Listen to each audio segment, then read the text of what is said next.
Hello there and welcome to another episode of Carpool. Today I am picking up a woman who I first saw on stage such a long time ago. Neither of us will want to reflect on exactly how long. And she was absolutely amazing, and the band she was in was absolutely extraordinary. She was in an amazing band, which we'll talk about I'm sure, and she's done amazing things since then. Please welcome into the car, Viv Albertine.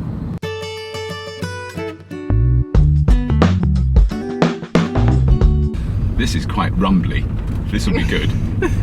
Yeah, actually good. Because when my baby was first born and you had to push it along these cobbles, I thought it was dislodging her brain. It could have been very relaxing for her though. She probably hadn't. Yeah. So how old is she now? 12. Just turned 12, yeah. Which means we're going to watch the wedding tomorrow. Lovely. And they're on a quest now to buy bunting. Right. Union Jack bunting. Is that where you want to go and get bunting now? Bunting shopping. God. For the anti-royalist bit. Yeah, well, I've managed to remain fairly bunting free, but it invades, doesn't it? There's nothing you can do. You can be the most violent Republican and eventually you get sucked in. Yeah. On a day So like is your daughter not going to watch it tomorrow? Oh God, yeah. No, she's very. I mean, she doesn't. We haven't really discussed it actually. My son thinks it's awful. Pants, Yeah, it's all pants. It is, but you know, he doesn't get the irony of it and the postmodernism of enjoying it. I don't think I do either. No, I think maybe no men get that. I mean, it is a mysterious thing. Oh, it's a dead end here. It's a dead end, and even there. Yeah. So you can't get through. Oh, Go right. up there. Yeah, go up here. It's nice. Yeah. I know this area vaguely well because I used to live just down the road there many years ago. In a nice house? No.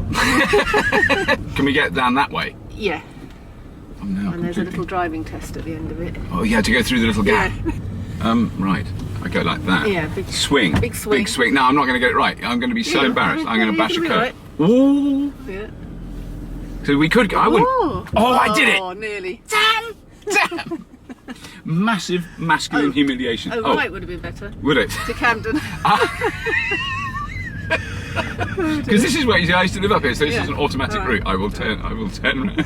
Okay, let's get on to sex, drugs and rock and roll. Sex and drugs and rock and roll, which you're good at, and you're a professional at sex and drugs and rock and roll. I'm impressed.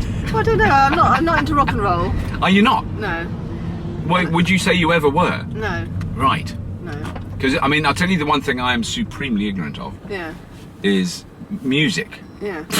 Oh, really? Well, I know what You used to go to loads of gigs. I did. Not loads, but I did go. I did go to lots. Yeah, I suppose I did. But I never knew what I was meant to like. And I would often, when we met, that was a classic experience of mine. It wasn't new. I'd say I quite like that. And the hostility and criticism I would receive for that was off the scale because of. So I never aligned myself to a particular musical style. No, well, I strangely, from very young, which was incredibly unusual for a girl, especially in those days, from about the age of 9, was very particular about music and absolutely mad about it. And what was when you were 9, what would you have been into? The Stones, the Beatles, the Kinks, Small Faces, all that kind of thing. I love all them. So I was I feel very, very influenced, more than by their music, because I didn't have a musical ear and I wasn't doing music, by their lyrics. Right. Their songwriting, yes, I think and they all came from quite a music hall tradition, actually. Come to think of it, yeah. And the Small Faces, Stevie Marriott was an actor, a child actor before, and the Kinks, you know, they grew up in Muswell Hill where I grew up, and it was all, you know, their influences, well, what was in their head and what their parents were listening to was like 1940s music. Yeah. Which you can hear certainly in the Beatles. Certain periods of the Beatles, I can even with my ignorance, I can sense that. And the Kinks and the Small Faces were their writing and phrasing as well. Yeah. So I think, so that had a big influence on me. Just for me, do your potted history of the Slits, because I've mentioned it on Twitter and lots of people go, what, the Slits, as in the Slits? Yeah. You know, and then other people go, the what? And that it defines their age instantaneously, I'm afraid. No, it doesn't. No, it doesn't. It doesn't, because there's many, many very young people into the Slits. Brilliant. Yeah. I'm really pleased. I know, and I'm always, I mean, if you went to even the reformed Slits gigs, at least half, if not 2/3, was incredibly young people. Right. Yeah. Sorry, just quickly, which way? Leftish. The leftish. Yeah. Leftish. Right. There's a guy. But when you okay. Jeggings. The guy in jeggings. Was there? Yeah. No, what are jeggings? They're denim cross between leggings and Oh, jeans. I've seen them. They make me a little bit tense. But on a bloke. And probably not as young as one might hope. Yes. I forgive anyone for wearing anything up to about, I don't know, even late 20s. Yeah. No, I think I'm going to go against you again You? here and say that, and it was in the Times recently, that Sunday Times, that actually you can wear anything at any age. A, if you pull it off. Oh, yeah, maybe you're right. And B, I think if you don't look a complete slut and it's not too tight, you can wear anything. But I think a man my age wearing denim jeggings would challenge a lot of even the most liberal and accepting people. They go, that's just wrong. Just would be deeply wrong. Yeah. Or extremely tight white trousers. Yeah, okay, actually, I'm not including men in this. No, right, are you not? All right. Men probably can't wear almost anything without looking ridiculous. No, I mean, I have been known to wear very tight white trousers and high-heeled snakeskin boots. Oh, lovely. But I was sort of 18 and about that thick at the thickest point. Yeah, that's brilliant. Stick. Looking out for bunting. Oh, bunting. Oh, that could be. Why haven't they got this bunting in the pound shops? The pound shop hasn't got bunting. What's going on? Missing a trick. But then Potted history then. Well, just because I don't know how old you were when you did it and all those things. You were young, wild and free and crazy and. Well, I'd done I think a year or so at art school, and I moved to another art school, and there was Mick Jones there and Rory Johnston, who was Rory was like Malcolm McLaren's right hand man. Right. And it was just as the Pistols were forming, and Rory said, "Oh, come along to this gig," and I went along. I think it was the second Pistols gig. Right. At Chelsea Art School, and that was it. I was went from someone who was crazy about music and totally into music to someone who thought they could do it. Right. Even though I'd never played the instrument. So before that moment, I see. So you weren't then at that stage on your own at home strumming a guitar? No, I never played an instrument. Right. Not even recorder. Right. I didn't think of myself as musical. Still don't. But I went from that moment, that gig. For some reason, it's not like they all played really badly or anything, but I think it was the first time. Go the next one. First time I saw someone I could relate to on stage, and even though it was a boy, I managed to stretch my imagination to think I could do it. Right. Because it must have been Johnny Rotten, I was thinking, because Steve and Glenn could play, and Paul Cook could play, and it was rock music. But John was the thing that was totally different. Yes. He was just a kid from an estate in North London, as I was. Right. With no voice, sounding pissed off. Yeah. And talking about just ordinary stuff, moaning about things that I didn't, I agreed were not relevant or whatever. Yeah. So, yeah.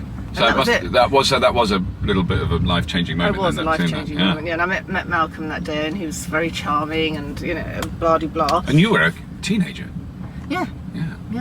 I'm not that young though. But there's a fantastic picture. I googled you. Yeah. There's a fantastic picture of you looking like, because now I've got looking like my daughter.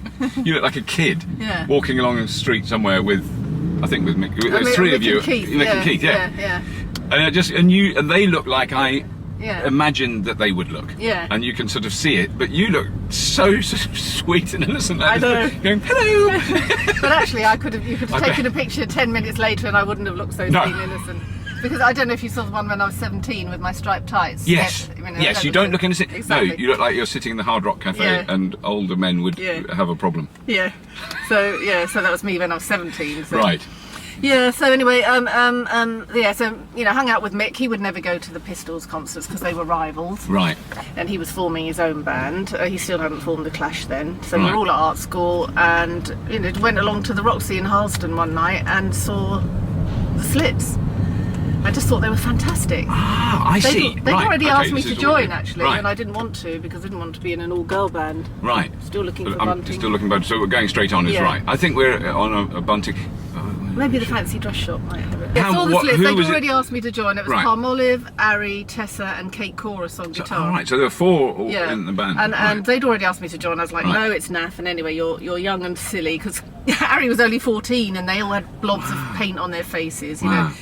and I just thought they were naff. But when I saw them, yes, Jesus. she was still at school. I thought Ari was fantastic on stage, and Palmolive knocked me out with her drumming, and I thought they were kind of sexy in a way as well, sort of vibrant and vital. Yeah. And I rang them up the next day and said, oh, I thought you were great and I'd love to come and play with you sometime. And apparently in the background they were all going, oh, now she's interested, you know, come crawling back. So I went round and played with them one day when Kate wasn't there, and we just clicked immediately. Right. Absolutely clicked. We wrote a song on the spot. Wow. I had some words and a bit of a riff, and we turned it into a song, and it was just great. You know, you never know who you're going to click with. It's a bit like falling in love. It is. You know, I would not have picked a mad 14-year-old German girl and a Spanish drummer, and you know, I wouldn't have picked an all-girl band. I didn't want to be in an all-girl band. Right. But she wasn't touring at that age, though. I mean, actually doing regular gigs. Was. You're kidding. Yeah, she was. And you know, of course, she was irritating beyond belief. But of course, and we tried to make allowances for her being young, but it's difficult because in the end, when you're stuck in a van with someone day and night, you forget about them being young. You just remember they're irritating. Yeah. She was hyper, and she was an extraordinary person, actually, as it turns out. Yeah. She wasn't just, you know, an annoying loudmouth brat. She was actually someone with a huge amount of energy and passion, which you know, which he carried on with. It wasn't just a sort of phase. When you were gigging like that, did you have a record deal or all those sort of things? I mean, right. No, because we could barely play. Right. I couldn't play, really. I'd only just picked up the guitar. Ari had posh piano lessons and had a good ear. Tess hadn't been playing very long. Palmolive hadn't been playing very long. Right. Yeah, so we thought, oh, we know, we wrote our songs. It's a bit like me now. I write my songs. It takes me nearly 3 months to learn how to play them. Right. Right. You know, well enough, and that is not great to do them live. Right. And it was the same back then, you know, and we thought we're not going to make an album, even though we were being hassled by this company and that. So you were being approached then? Oh at that God, time. yeah, Right. because you know they all thought, oh, this is a quick thing. Who would grab this girl band? Yeah. You know, everyone's rushing around to try and sign up a punk band. Right. And us being all girls, it's sort of although they were all a bit scared of us anyway, but. And we said no. We said no for a couple of years. Right. We wanted to get it right, and you know, when we were ready, and we wanted Island Records as well. Right. We loved their back catalogue, you know, who Right. they had on, and we wanted to be part of that stable of artists. Yeah. So we really courted them. Right. And ignored everyone else until we were ready, and they put us together with Dennis Bovell. Wow. Who, you know, not only is a great reggae producer, but had the broadest knowledge and love of music, which was fantastic, because he could draw on anything with us. You know, when we were all together at Ridge Farm Studios, if we said, you know, Mary Poppins, or if we said the Chi-Lights, he would know what you meant. He would know, and he would love both. Feel. You know, he was not a snob. You know, and I do think it's important for a producer not to be a musical snob. You know, you have to have a very broad range. It wasn't an easy experience. It was like pulling teeth, to be honest. But you know, trying to get us all to play in time and in tune, and you know, plus the fact that he can't be tied down. You know, that's why we did it out in the country, because you can't get Dennis to turn up every day. Right. So he was there. He was sort of trapped in. Yeah, and it was boiling hot summer. Because where was? Well, I don't even know where. I mean, I've heard of it, but I don't know where it is. I don't know. I can't remember now. Oh right. Yeah, it's not in the middle of London. Oh no, it's out somewhere in a field. It's great that you don't know where it is. No, we didn't know where it was. We just knew we got driven to a field. We might as well have been blindfolded and driven to, you know, a grassy place where we stayed in sort of, I don't know, sheds. Right. And we had lovely food cooked for us every day. Oh, that's nice. Got fatter and fatter, as you can see by the record cover. And that's that picture. So that picture was taken in the famous taken in the garden, right? By Penny Smith. And the thing is, you know, we're all naked and covered in mud. We didn't intend to do that, but Penny Smith was coming. We were thrilled that she was going to do the record sleeve. Right. And the same day, some guy turned up. You know how this happens in music all the time. Some guy turned up. He'd just come back from Africa, and he'd been living with some tribe, and was showing us how they tied their loincloths. Right. And so we were doing that, and then we, you know, one thing led to another. Next thing, we were covered in mud in front of the roses, and so it was all unplanned, and it was but very iconic, that image. You know, when I absolutely knew that image so well. It was, and when I think of even someone with not an obsessive musical focus, but I've still seen hundreds of thousands of album covers. Yeah. I can remember Lou Reed on the front of Transformer, Bowie standing in in the street, and you girls naked in mud and in loincloths. But you know, I've seen lots of other in a sense, more sexually provocative album covers I can't remember at all. I think it wasn't that it wasn't think the whole sexually point, it wasn't. provocative, no. Well, it was. I think people did find it sexy, but it was a bit like when we walked down the street because. You know, I might be in fetish wear because, you know, I was buying clothes from Vivienne Westwood's shop Sex, and it was all based on sexual fetish wear. But in those days, you only saw fetish wear in either 70s porn magazines or, you know, you couldn't get porn on the internet or anything. No one saw porn. No. You know, the only Find it under a bush. Yeah, under a bush or under somebody's dad's bed. So really, none of us teenagers really grew up with porn, and certainly not film porn. The odd flick through a magazine, a guy might do. I didn't. I mean, I'd never seen really any porn. Even now, so different to young people now. So you can imagine when you saw it actually out walking along the street in 1977. It was unbelievable. And the fact that it was on the street was subversive enough. For all these men still wore pinstripe suits and bowler hats in the 70s going to work, so they see this thing that may have come from something under their bed walking down the street, and then on top of that she's got this filthy, angry, aggressive look in her eyes and matted hair. So all the mixture of signs was actually really confusing for them, and they hated us. The only other two people in the whole of the industry who were not freaked out by us and not patronising about us were John Peel and John Waters, his producer. And you know, not only did they give us the Peel sessions, but you know, they cottoned onto us very early and supported us in every way. You know, and you know, got what we were. But honestly, that was it. They stood out a mile. Wow. So your average sort of mullet-wearing Radio 1 DJ. No, threatened, hated us. Absolutely. We never got played on the radio. They wouldn't even do it for the name. Because I saw the Pistols. And I went, and there was all these kids bouncing up and down and stuff happening, and I felt like this old bloke. I was 20. I know, you felt old at 20. I think I was hiding my age at 21. You know, because they were all like 2 years younger than me. Yes, not exactly a huge difference. Which is what I love so much about now, that young people will listen to any age artist and not judge on age. No. The thing that I've always felt, from, I mean, it must have been my mum that did it, but from a really early age, when I heard a man going, she's a mad slag, or something like that, I would see this tunnel into his grubby soul. It didn't say anything about the woman.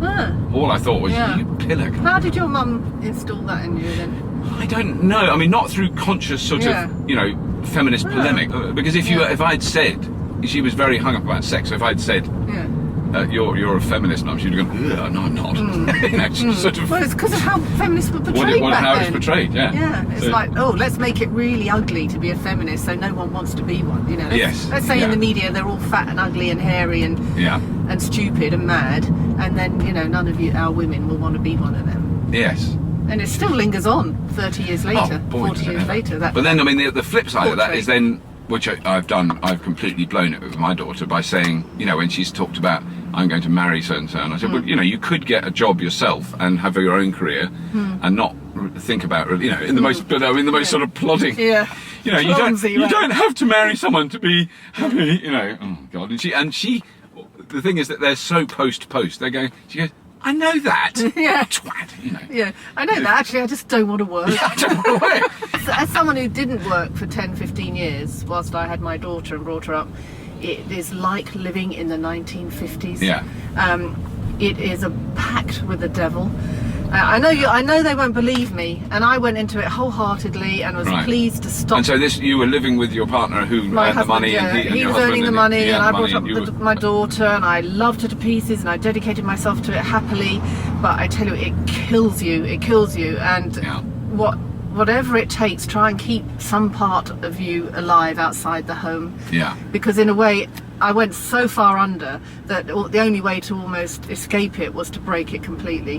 Which is a shame. Whereas if I'd kept my hand in at something. Which is bloody tough.